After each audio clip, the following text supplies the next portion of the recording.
Estamos com Pickpocket Andrea. Hoje nós vamos aprender como se maquiar lindas. Gosto de fazer maquiagem super lindas. A gente tem que pegar ótimas maquiagens. Vamos começar por aqui, ó. Olha, meu estojão de maquiagem. Tem muita coisa pra escolher.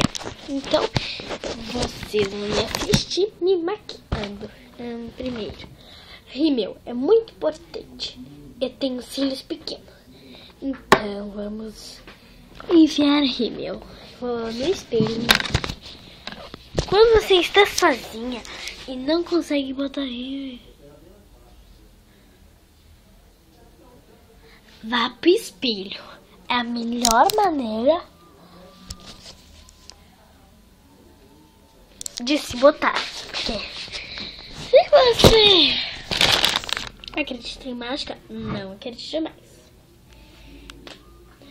Ó, como é que ficou? Ficou brilho. Agora vamos aqui. Uma bela maquiagem precisa ter uma bela pintura. Então vamos começar.